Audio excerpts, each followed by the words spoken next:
Hi, I'm Brittney Ashley, your host of Breaking Norms, Building Dreams, your guide through this transformative journey in both business and life. This is your place crafted for dreamers, doers, or anyone who has been told they can't. Get ready as we challenge those narratives together. You're tuning in live to the United Public Radio Network, airing on 105.3 and 107.7 FM in New Orleans. We are streaming on all the popular platforms every Monday at 3 p.m. Eastern Standard Time.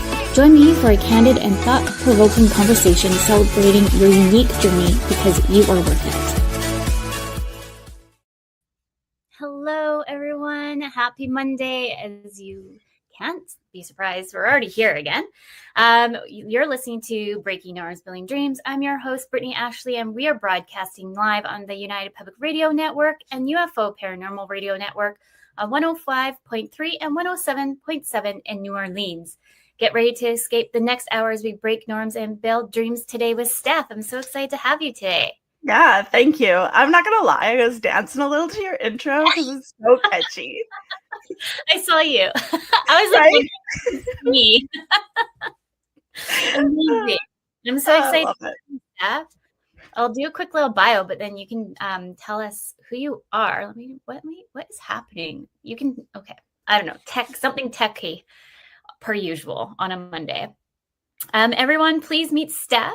Stef is a personal branding coach who helps you attract your soulmate clients with more confidence and clarity in your personal brand. She takes the non-traditional approach for those who were never meant to fit into a box, blending the strategies and energetics of how to show up as yourself and share your zone of genius. I love it because I find in today's world, sometimes we get lost a little bit in the noise and we forget about kind of like our authentic selves. So I'm excited to dig in today with you. Yeah, me too. Thanks for it. That's just the intro. I think that's you have so much more to tell. You do so many more. So no, you do. Tell us more. I didn't do the whole long bio because I realized if I do the long bio, like, and then I pass it the torch over, they're like, I don't know what else to say. Yeah, like basically I use the overall arching personal branding coach because my goal is to help you really show up in the world, how you want to show up in the world, and how it most authentically feels like you. And then in return with that, because we're business owners, helping you attract your soulmate clients. And the reason I specifically use the word soulmate clients is because, first of all, soulmate kind of gives you that indication that there's a little bit energetics behind it. But also, I believe that when we say ideal clients, dream clients, target clients, it's just a different energy. It's more like, hey, this is what I really wish we could work with. This is the person I wish we could work with. This is ideally who we could work with. But when I think of soulmate clients, it's the person who actually like fills us up the most. It basically is the person who we're more meant to work with. It's not always the easiest person, but it's the people that really are going to fulfill our life the most. So that's why I like using that term. And so everything that I do, from coaching, I'm a certified hypnotherapist. I've been my whole educational background is marketing. I'm a photographer. All of those things are meant to really just, how do we get you to show up in the world as yourself, feeling good, and attract those soulmate clients. I love that. And I love how you just dove a little bit deeper on like why you use soulmate clients, but I totally in alignment of it. And I find too, when you first start a business, sometimes we get lost along the way and we just end up saying yes to all those clients that do show up the front door because we are, as entrepreneurs, are a bit panicky because bill to bill sometimes. Yeah. And so we say yes to the non-soulmate clients sometimes. And then when we start saying yes to all those individuals, we really forget who the ones that we're really looking for and the big why of why we started the business.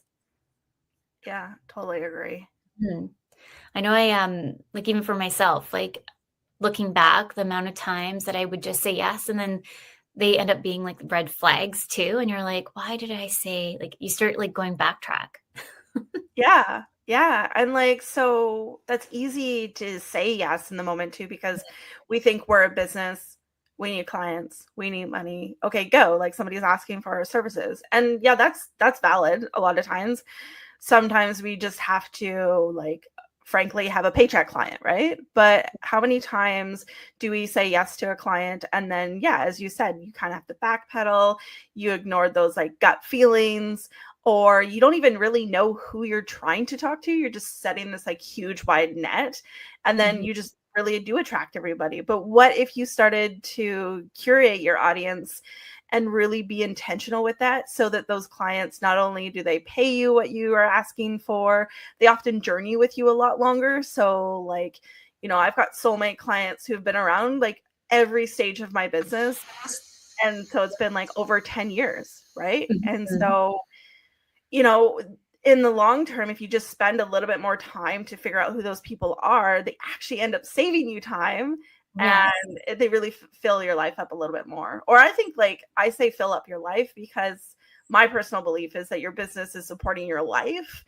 And so the clients who come into your business should like give you all those warm, fuzzy feelings as well, right? Exactly. Like, well, if you're in like a 9 to 5 and you're like dreading the 9 to 5, and it's like you can't kind of really go away from it because it is your 9 to 5. But we really started a business to be in alignment to it and with the people that we were working with. So yeah, I understand where you're coming from. Maybe I know you told a bit about your story and your background, but were you in 9 to 5 jobs, or did you just start off as an entrepreneur? Definitely did the 9 to 5 job thing for quite a while. I think to not backtrack, like trying to think of how far I can backtrack, because I've been a business owner since technically I was 12. I was making ad revenue off websites.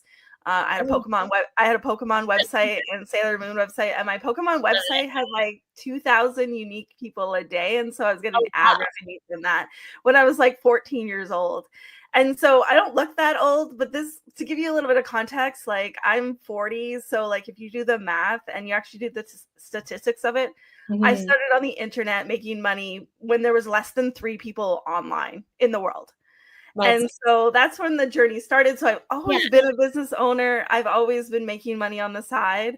But yeah, I had those 9 to 5 jobs, but as you and me have talked about a few times, learning later in life that you're neurodivergent, I realized that those 9 to 5s never worked for me, right? Like I always struggled with like staying at my desk for 9 to 5. I would find these jobs that like would actually let me wander. Like I had a city job that was a very catch-all job. So like, you know, I was the website designer, I was the social media person, I was their photographer. I was like everything communication related, to the point that it was like, okay, one of the reasons I picked this job, because if I go wander off for 2 hours doing my job, like taking pictures, people won't really notice, right?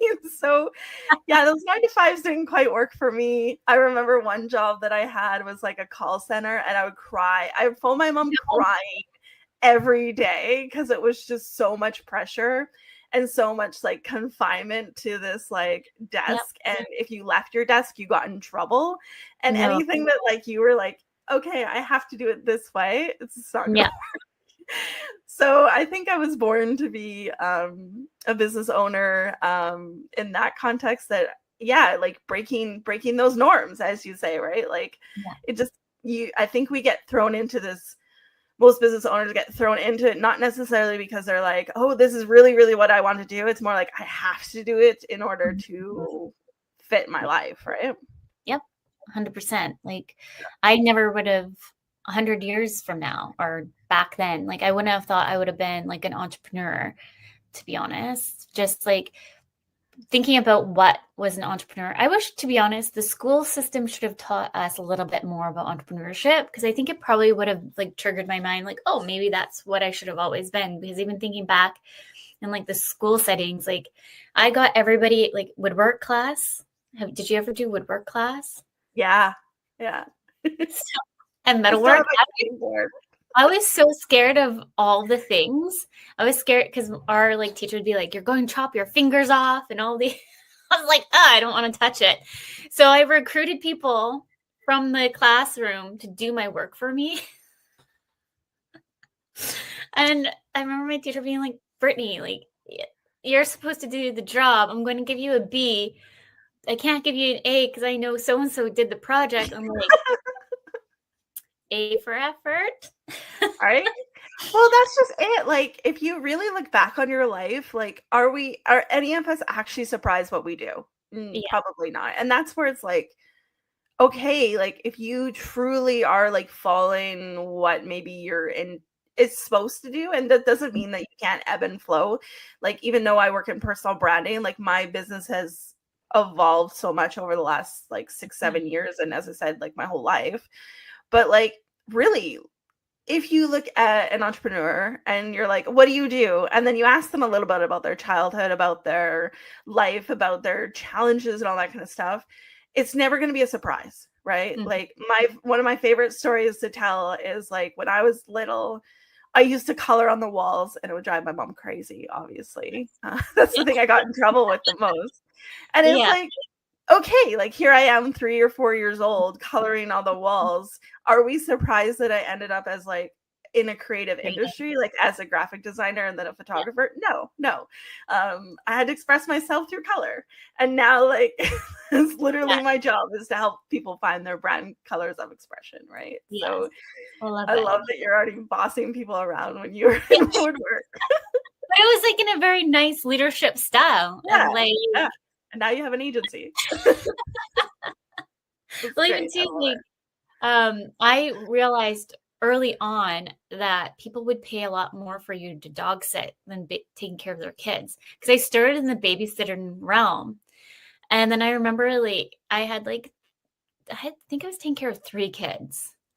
And I just had this instinct of like, you know what? I think I'm just going to transition to just dogs and end up getting paid maybe twice the amount to take care of this. Like, I think it was a beagle. Yeah, it was a beagle. And compared to the 3 kids. So I just naturally just went over to this side, and I was making bank just taking care of this one little dog. It was like their kid, right? So anyone that they would leave or trust with them, give them like everything. So I end up transitioning that side of it. So like, yeah, like you're saying, like if you really look back at your patterns and how you kind of like led in certain ways or jumped in to do certain things differently than others, you can kind of see a pattern. Yeah, everything is patterns. Like everything is patterns. Everything in business is patterns. Everything in attracting clients is patterns. Everything in what you do is patterns. And like basically how you show up in the world is either a pattern that you're expressing that you like, or a pattern that you need to break so that you can do exactly what you like, right? And like, you know, this even with like money patterns and stuff, but like that's like a huge part of my job is like, what are your patterns? Like what do you keep doing that's not working? And where does that come from? So I love that this conversation was like childhoods, because so much of our behaviors and patterns come from childhood and then show up in these businesses that we are creating. Absolutely. Well, going into, because I know you offer a few different services, maybe you can, photography, maybe you can just highlight like what you do. Photography, is it headshots, family shoots? I think it's mostly just headshots, right? Yeah, so because it's under the personal branding umbrella, I focus on headshots and personal brand development, so content and really expressing who you are. But my background in photography, I've done it all. I've done the weddings, I've done the families, I've done it all. And now really like, even in my business and especially moving forward, a lot of times I'm doing photography as just an overall, hey, we're working on your brand, by the way. Yeah. I've got all this, like, I've done photography for so many years and I know who you are and all that kind of stuff. And that's where I like to sit.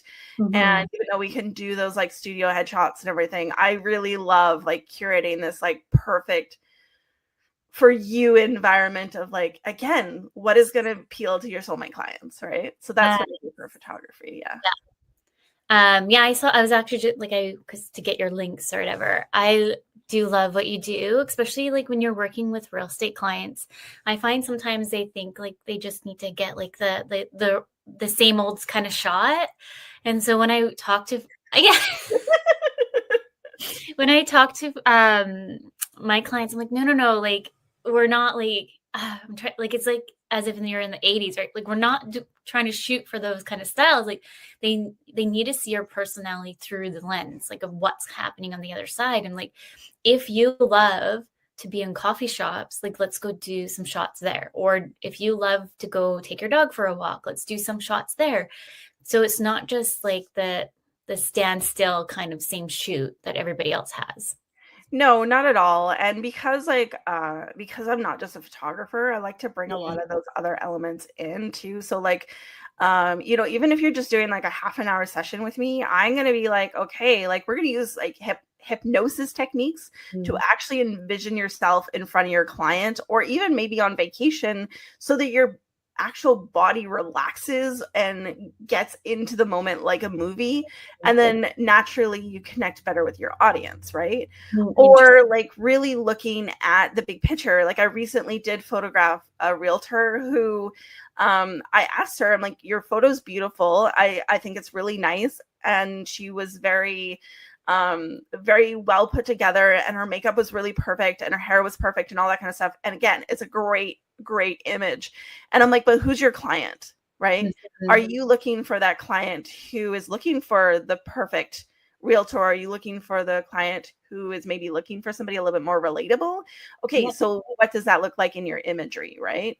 And so I think that a lot of people aren't bringing in, even for something like photography, the bigger picture. It's just like, I can take a nice photo, we can make you look great, and we'll put it out to the world. And will it do it well? Yeah, probably. But what if you're just even more intentional with that, right? Yeah, I love that. And it's so true, because an image can speak thousands of words. So how you're wanting to show up to and show up that authentic side of it and talking to the ideal client, I think you do such a great job of that. No, thank you. Well, I know you briefly touched about I can't say that word, hypnosis. Hypnosis. Maybe you can kind of, for any of our listeners who don't know what it is, maybe you can just say what it is. And then I know you have some great certifications behind you to get there. Yeah. So I love that you brought that up, because so much, just a little backstory is like, I have spent the majority of my career being a photographer the last 15 years. But like so much of that has made me realize what's missing before, right? Like when we talk about the things like, who is your client? How do you want to show up? Even the colors you wear matter, right? Yep. And so I was realizing all that stuff was missing. So I was like, cool, my branding knowledge can come to the table here. And then about 6 years ago, I got trained in hypnosis, which hypnosis is really just a focused state of awareness. It feels like meditation a little bit, but really it's like we're in and out of hypnosis all day long. We're in and out of trance all day long. And really it's just, if you're a neurodivergent and you ever get hyper focused, you're in a trance state. And trance state is just what hypnosis gets you into. And so what it does, it basically helps you tap into your unconscious mind, which is the part of your brain that runs everything. Like it's the thing that tells you to breathe so that you breathe, but you don't have to think, hey, I need to breathe. It's also the thing that holds every single, as we were talking about, pattern and every history of pattern that you've ever had in your entire life. So when you wonder, hey, like, why do I always get these like really weird feelings every time I'm about to get on camera? Like, where does that come from? Right. And so that's an unconscious pattern that unravels throughout your life. You learn it from a child. Maybe when your parents took you to Sears and you didn't like photos or that kind of thing, right? Or it comes from like an unconscious pattern of a fear of being seen and those kind of things, right? So I was realizing that a lot of this stuff, like a lot of the issues, a lot of the complaints when people were coming in front of my camera were things like, I don't feel good in this moment. I don't like the way I look. I am scared. I feel awkward, all those kind of things, right? And so I'd gotten trained in hypnosis for myself to actually help myself with anxiety and stress and figure out my own brain, because back then I didn't know I was neurodivergent, and I was just like, what the heck's going on? Yeah. So then I was realizing in my photography sessions, oh, wait, let's use some of these techniques to help people actually work through them. Yeah. And show up in front of the camera. So now, fast forward 6 years later, I'm certified in hypnosis, and then I got master certified. And I'm about to actually, starting next week, take another certification in hypnosis. So I have a lot of hours. Really me. Pardon? I think that's what you and I get along. Yeah, totally. Let's get been fighting then. And so as evolved with coaching, because my background is a lot of, like I'm trained in neuro-linguistic programming as well, master certified in that. And then there's like a style of hypnosis called timeline therapy, which is kind of a mix of NLP and hypnosis. But really, I like to just say I do hypnosis because it's just really tapping into your unconscious mind. And so over time, I was like, you know, helping people with brand colors, helping them with their marketing strategy, helping them with their photography. And I'm like, wait, let's do all this mindset stuff. And then, so moving forward from this point, even just in the last month, now I start to just do hypnosis for people.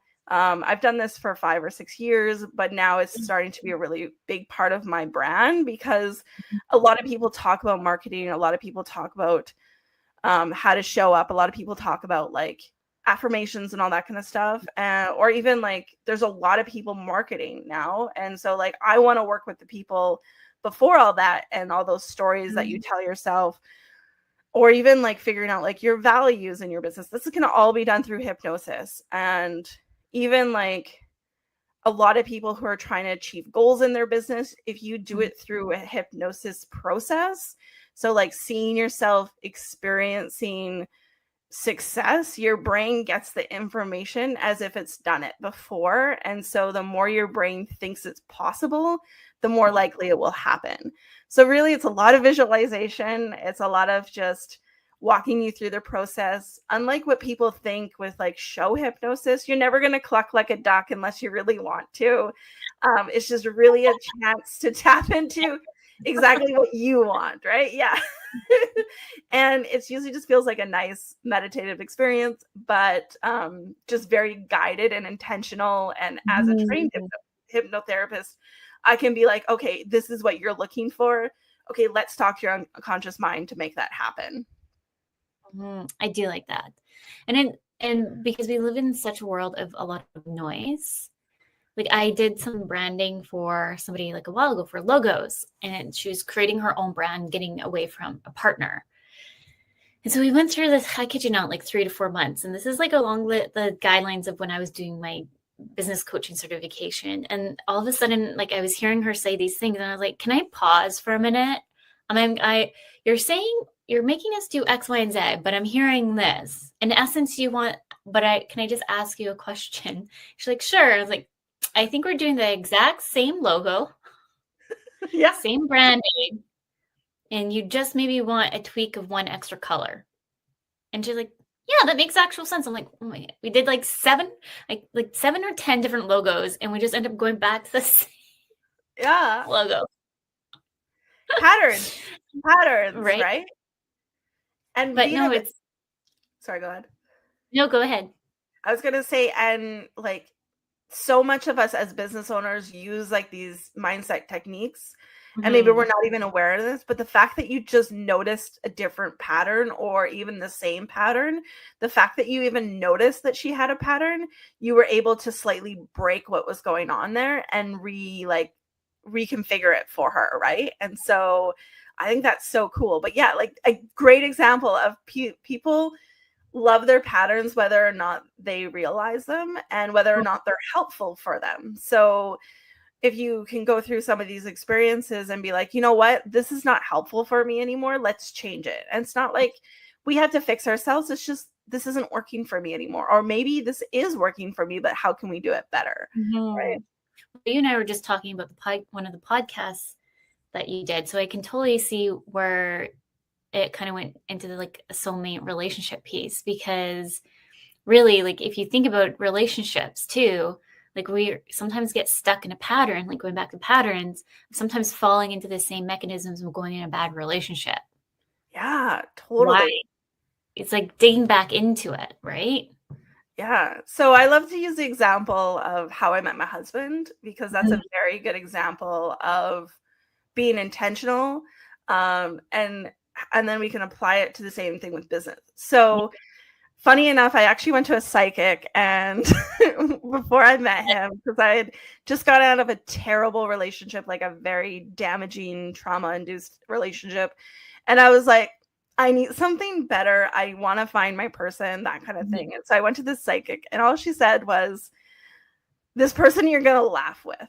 you're just going to laugh with. And that lit me up. And I was like, yeah, like that's what I want in life. So I was looking for this person who's going to make me laugh. Now we talk about like energetics as in you're just like, hey, universe, this is what I want. But now let's talk about how do we actually make it happen? How do we leave space for it? Yeah. And so with my husband, what I did is I owned my own townhouse at the time. And in my master bedroom closet, I cleared out half the closet. Had I even met him yet? No. I just cleared out half the closet and I said, this is making space for somebody. And then when I met him, this person made me laugh. And I was like, you know what? This is what I wanted. Right. And so I recognized that's what I was looking for. But I still did the work of making space for him. So like soulmate clients work exactly the same way, where you have to know what you're looking for. So maybe that's your regular checklist, but I do it from a point of view of like, what does it actually feel like to meet this person? And then you also have to do the strategy around it. So you still have to market. You still have to put yourself in places that this person might be and all that kind of stuff. So yeah, like when we think about soulmate partners, it's exactly the same thing. You know, you have your list. You have to be flexible within your list, just like you have to be flexible within your soulmate clients. And I believe that just like brings me to this like ADHD segue of like, it's like, you know, we constantly are trying to find these ideal clients based on this checklist. They are this person, they do this thing, they are doing this in their life, this is how much money they make. Now, if you apply that to your romantic partner, I don't know if the last time any of our listeners here have dated or remember that process, but if you had that strict list, did it ever work? Are you with the person that checks every single box off your perfect list? Probably not. So why are we doing this with clients? Instead of how do they fill us up? What fulfills us with them besides our bank account? Right? And sometimes you're just so tunnel visioned, right? Yeah.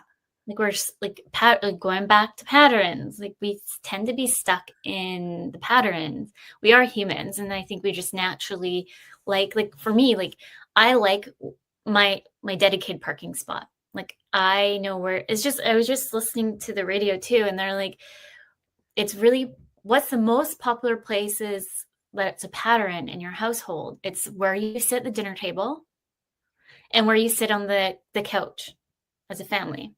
Like everyone has their dedicated spot, and it doesn't. And it's weird if the pattern changes. It's like, oh, yeah. I thought my husband just calls me Sheldon because I'm so specific about my spots on the couch. And we used to have a different couch, and then we moved into this place, and it didn't quite fit. So our old couch, I had a very specific spot. My pillows had to be specific. My blanket had to be specific. If he sat in that spot, I knew he sat in it because it would change. And so probably a little Sheldon-esque, but like, let's be honest. I love that's my neurospicy coming out. But like this one, it's like, yeah, like we both share the two main spots, and it's kind of weird. And even then, like when I'm sitting in one of the spots, I'm like, I'm still sitting in my husband's spot. So it's funny that you say that. And yes, I have my own parking spot. And if he were to ever park in it, I'd be like, excuse me, why are you in my spot? Right? I'm so angry. I'm like, no, this is my spot. Yeah. Every now and then, like, change it up. We're already midway through the show. So anyone listening right now or just tuning in, welcome to Breaking Norms, Building Dreams. We're live on United Public Radio Network and UFO Paranormal Radio Network on 105.3 and 107.7 in New Orleans. I told you it would go by super fast. Right? Well, we always have good conversations. We do. I wasn't worried about today. No. I know because you and I are going to a very similar event coming up on November 28th. So anyone listening here on Vancouver Island, I don't even remember the name of it. The branding shoot. Brand shots. Thank you. Yeah. With Pam, and you and I are both speaking. I'm speaking on the side of it, the imposter side, and you're doing like the combo-ness of it with that note. If anyone's listening, maybe you can like do some teasers of like how you're going to be shining your speaking piece. Yeah, so I'm really excited about this event. And one of the things that my challenge internally was, how do I show up to an event with a lot of people talking about the same stuff. Like we're all going to be talking about brands. We're all going to be talking about photos in one way or another. So here's a little sneak peek, is that I am going to do a little bit of a, how does it feel like to meet your soulmate client, and then use that information to then put it into your marketing.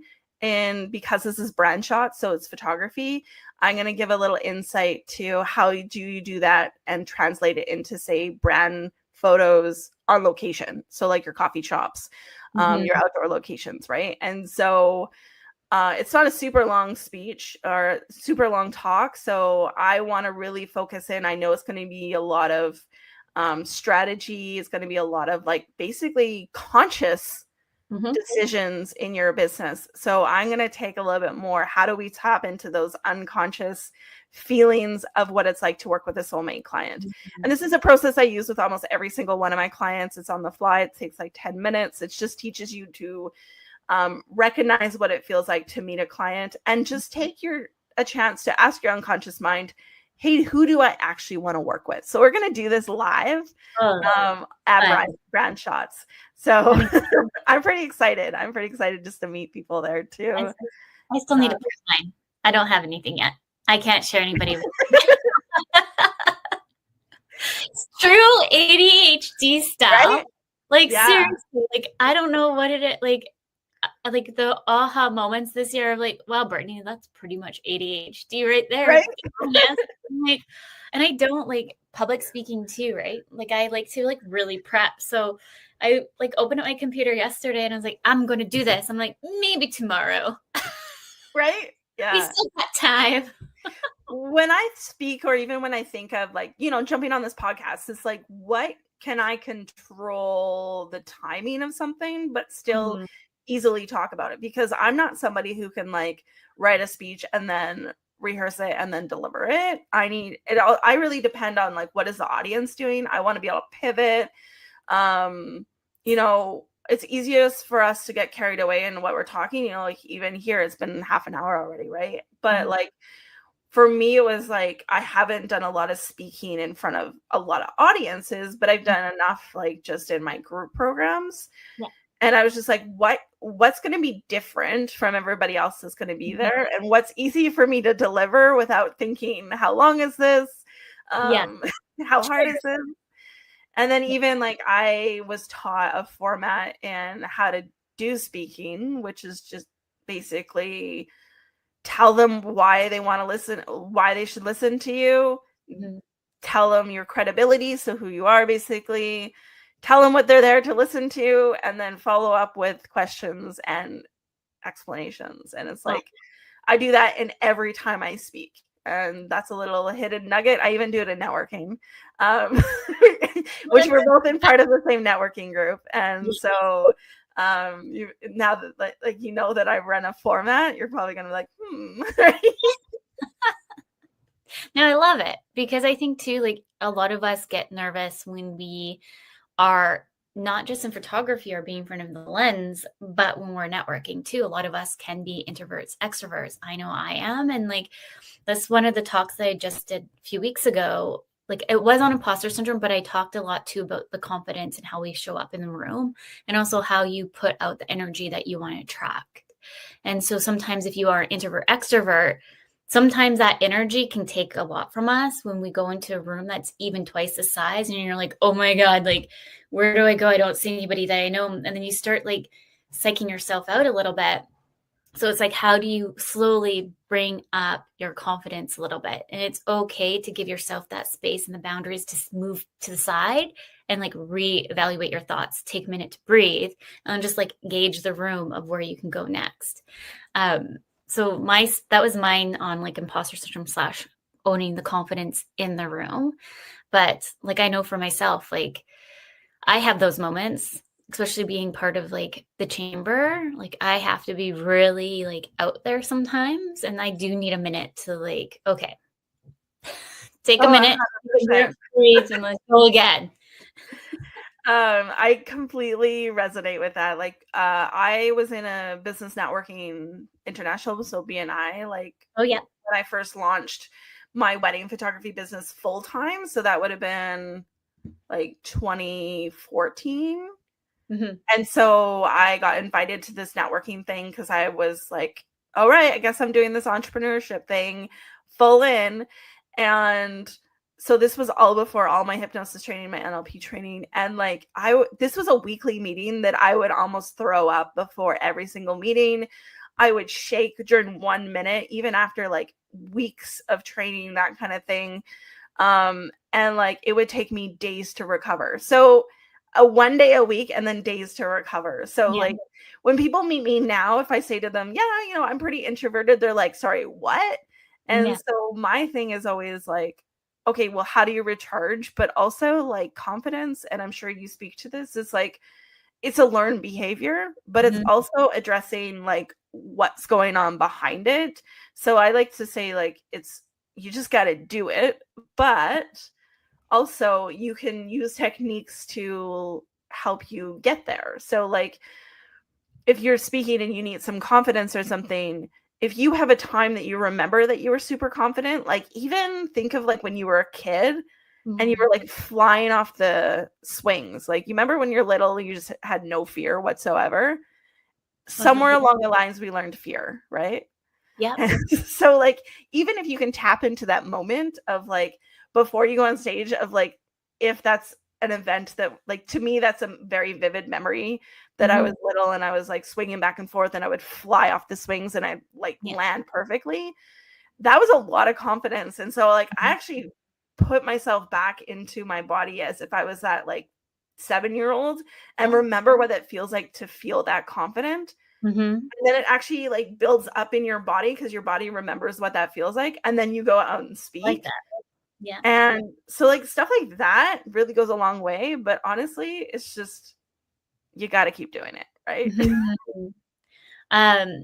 You just made me think of like you made me think like, when was that for you? For myself. And I just messaged my girlfriend, Julie. We've known each other since elementary school. And I was watching like Celine Dion randomly on my phone. And I messaged her and I was like, laugh out loud. Do you remember when we went in the talent show and we did it to Celine Dion? I can't remember what it was. I'm like, I'm doing the moves right now. And she's like, oh my God, that was so embarrassing. Like, why did we embarrass ourselves? Yeah, but in the moment, you probably weren't embarrassed. No, I thought it was the coolest person ever. Like, look at these moves. And you know what? We didn't even move. Yeah. So I wonder what it would feel like for you. Yeah. Like I want to test you on this. So next time we have our like networking meeting or next time you have like a speaking. Want me to show you my moves? Please. Or at least like imagine like just go into like the bathroom by yourself and like just do the moves and see what it does for your body and then go like give your speech or like at least like your little pitch or something. Yeah. And it's like, see what the difference is. Like, I'm just curious. Maybe that's your like your unlocked confidence event. Maybe. And like how it like changes. Now, the thing is you can't go with like the like I noticed that you said like embarrassed after or whatever, or that was embarrassing, but it really wasn't in the moment, right? It's no, like Julie, you're laughing. Yeah, Julian like laughing, crying. Like Julie's mom like tried to warn us so many times not to do it that we could have done like a more of an upbeat song. It's like a very slow version of Celine. It's so I can picture us on the stage right now, and I'm like, why? Also, like, but I bet you were fully you, right? Like, isn't that what this whole like spiel is about? And business is about is like we're all trying to just like be these people that everybody's gonna like, but like when you just switch on your weird and you just switch and you just stop caring and like I don't say stop caring because you can't just like go out and like be obnoxious and rude and all that kind of stuff just because that's who you are. But like if we just take off some of those filters, sometimes we actually really draw the people in that really are just waiting for that to happen. Like I even think back to my husband and that dancing made me think of that because the night that my husband and I really clicked and then we started dating the next day was Halloween and I was drunk. I don't even drink anymore, but I was drunk at my friend's house. He was there and I slow danced, belted out an Adele song. Yeah. the full thing and like fully danced it out, like not any real dance. It was just like feeling into the music, and it was obnoxious. Yeah. And my husband was like, okay, she's for me. I love Right. it. Yeah. And so like maybe you need to bring some more Celine Dion back into your life. Right. I was seriously like telling my husband, and I was like laughing. He's like, I can't remember what he said. Anyways, he's just kind of like, oh geez. That's great. I love having like lifetime friends because you like random things like that pop in my brain, and I tell like they don't remember it sometimes, and I have to like remind them. They're like, "How do you remember that?" I'm like, "I don't know. It just came into my brain." Your unconscious mind stores it. Just popped in. Right? It's I so love that. funny. Well, just even like thinking even further, like I used to do a lot of dance recitals back in the day. I used to be in dance. Don't remember it too much, but I do remember my girlfriend, who I'm still friends with, Tiff. We did a lot of dance research. I remember the outfit, like a T. It was like a cheerleading outfit, all white with the letter B on it. I don't know if it was for Brittney or if they were doing something else, but I do remember like certain things. She's the one who helped me like break out more, I'd say, like with the confidence and like being funny, because she's hilarious. Love her. I mean, you know, that's the best part though. Like those friends that you just have these memories with, or you can laugh, or even like you and me have not really known each other very long, but I feel like we can chat for hours because we just like giggle and we connect and we laugh about these things, right? Yes. And it's like, you know, I'm just glancing at the title of like Soulmate clients, and that's what brought this to me is like, are you bringing that energy into like your clients? And maybe that's just my personal philosophy, because I work from a personal brand point of view, so it is putting yourself out there. So you kind of do want to have some of those clients that you can laugh with, you can have some fun with. And some people might say, well, I don't want to be friends with my clients. And that's totally fair. Personally, I like being like there's still that work boundary thing going on. But really, like, wouldn't you want to have these laughing conversations with your clients while you're working together? I would it's rather like, that.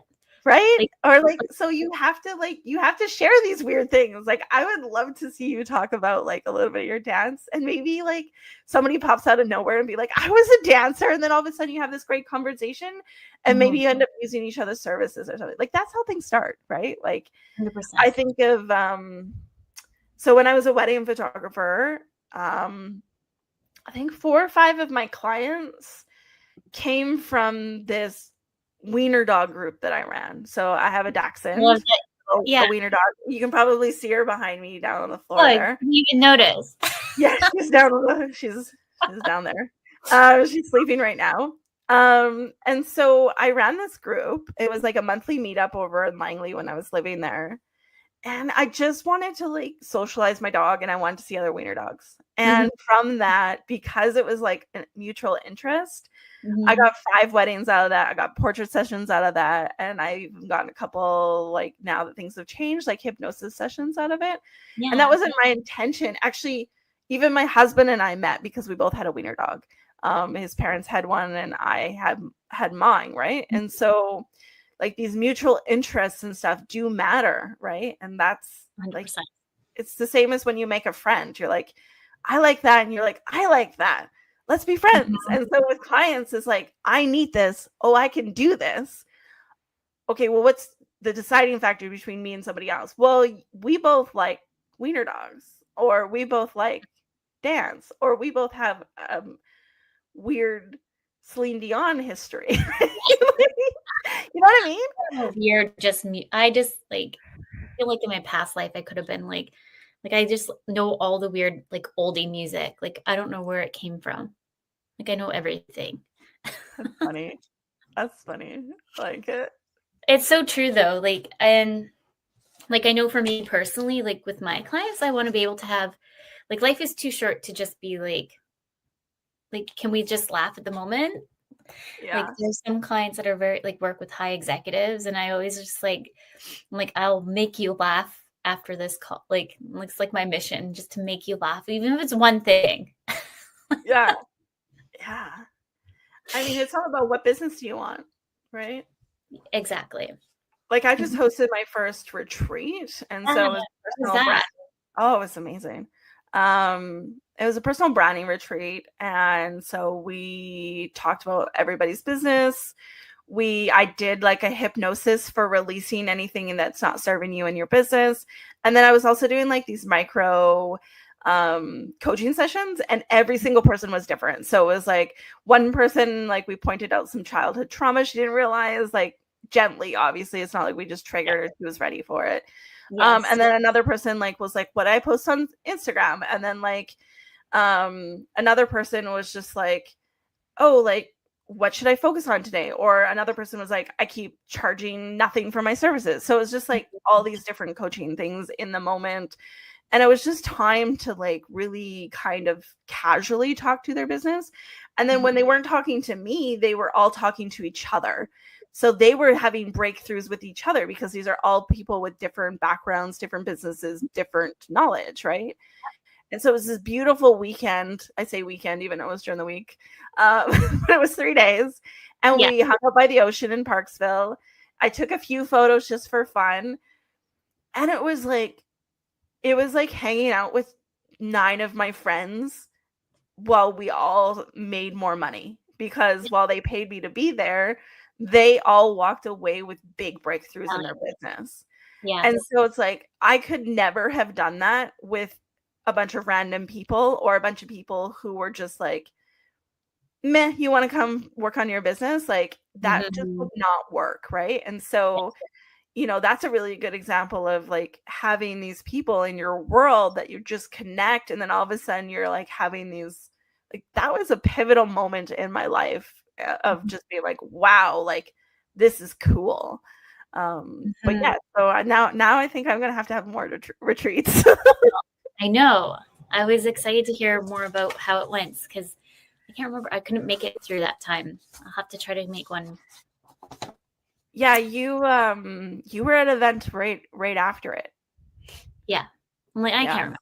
This right? year's We'll have so many events. I love events.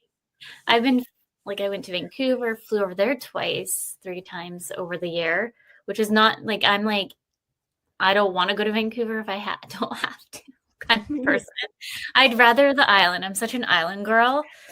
Vancouver just like stresses me out, but I'm just trying to like build more connections out that way. So trying to push myself a little bit out of the comfort zone. I'm such a homebody, I've realized, but like literally like this last 2 weeks, I went out and bought so many candles and like cozy socks. And my husband's like, I think you have enough socks. I'm like, I just want to go back and get one more black pair. I'm in my cozy era. Yeah, actually, I love that you say that, because I was out yesterday with my husband, so that was Sunday. And like I'm wearing sweatpants and a sweatshirt, and like my hair is just up. This is just how my hair is all the time, pretty much. Yeah. And like I just look like so comfy. And even 5-6 years ago, I probably would have put jeans on at least. And I'm just like, I'm in my comfy era. And to be honest, I've put this on, but I am totally wearing sweatpants right now. And like, I love it. I like, you know what? There's no reason for me to try and like there's no, like, if I'm say doing like a hypnosis at like a clinic or something, I might dress a little bit more up for that. But like, no, and my people are in their cozy era right now, right? Yeah. Like we just want to be comfortable. We don't look slobbish. We just want to be comfortable. And I think that's fair, right? Like there's the world's pretty intense. It's okay if your pants aren't too tight. Yeah. Yes, I love it. I love it. I always just wear it because I'm always dropping the kids off or picking them up or chasing them. So mine is just like yoga pants, but just like they're comfy though. And every now and then I'm like, I guess I'll have to put on jeans. Right.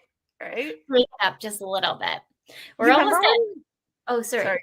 I was gonna say, you remember when everybody started wearing yoga pants and it was like this big faux pas, like, how dare you wear yoga pants? And now it's like yoga pants are actually pretty nice. And they just look like black slacks half the time. Right? I would say at least, I bet all of us have at least 2 pairs in their closet. At least 2. But that, at least like on Vancouver Island, right? Yeah. I don't know about the other parts. Well, I just moved back here. I say back here because I lived here for a few years. Like, this is where I started my photography career, actually. But I just moved back 4 months ago, and we are so island people already. Like, even my husband's never lived here, and we had to drive 10 minutes yesterday. And we're like, oh my gosh, it's so far. We used to drive like 45 minutes to an hour, like daily, because we lived in Langley, so we weren't super close to Vancouver, but close enough. So we were always in Vancouver, and like just across Langley, it takes half an hour. And now it's like if I go from West Shore, so Colwood, where I am, all the way down to like downtown Victoria, that could be like 35 minutes, and you're like, Well, the unfortunate thing too for us, we don't have the proper infrastructure now for how big we've gotten. So like, even if it could, because it used to take at least 20 minutes, but now with more cars everywhere, it can take at least 30 to 40 minutes. So I usually try to like meet people in the middle. Yeah. Like, meet at Tillicum-ish area, or I just won't go. Yeah, but that's something that's different about the island is like, it's the same in Vancouver. Like, it used to take like 20 minutes to get from Langley to Vancouver, and now like it's 45 minutes to an hour sometimes. So it's the same, like, infrastructure wise. But just moving over here to the island because life moves slower, which I absolutely love. Also, driving feels longer. And so, everything's gone longer here too, but it's like, it's just everything's slower. So that 10-minute drive feels like forever. But when I was in Vancouver, it was like 10 minutes, just like, it's only 10 minutes, bud. Right. Yeah. So I'm really enjoying the slower life, except when it comes to driving, because you're like, or when people get back to you, like sometimes we're like, if we're doing things on our house, it can take like 3 times as long just for somebody to get back to you and all that kind of stuff. But I'm finding that even with myself, like, I take longer to answer emails, like texts and stuff. And I'm like, I'm in my slow era. Yes. Cozy. Yeah. Cozy. Yes. Maybe we all are in, because I feel like everybody, maybe it's just coming up to the times too, because we're almost at like Christmas break and all the things. Like, the kids will be out of school pretty much like all of December. They're going to probably be home-ish, right? So I feel like my brain's already like gearing up for it, of like vacation mode. Well, also, like, just look at the world around us. Like, we've been hit so hard from every direction. Like, life has always been hard, but we live in an era where you hear about it every day, all day, because we're online. 100%. And so we're just like, it's just information overload. And so I think we just want a little wrapped in blanket. Yeah. And just watch something on Netflix or whichever. Right? Whatever your poison is. We're almost at time. Maybe last minute takeaways for anyone who's listening and how they can reach you. Oh, did you hear? Oh yeah, like just last minute takeaways if you have anyone listening for like branding or how to reach you. One of the other. Hear me, because I was like so silent. Right? I had to think. Really, I would say, like, if anybody's listening and you're feeling like you want to show up in the world, but you're not really sure, I'd love to hear from you and see how that can shift. I'm on all the social media platforms as @the Stef. Violet is in color because branding. I love having conversations. And if this, like, the mindset stuff speaks to you at all, I even have a hypnosis coming up for stress release for business owners. So reach out and I'll share a link with that. So that's what I'm working on this week, literally after this call. Exciting. Well, thank you so much for coming on today, Stef. Thank you. And thank you to all our listeners, and a big thank you to United Public Radio Network and UFO Paranormal Radio Network. And with that, everyone, remember your journey is unique and your worth is unquestionable. Thank you, everyone.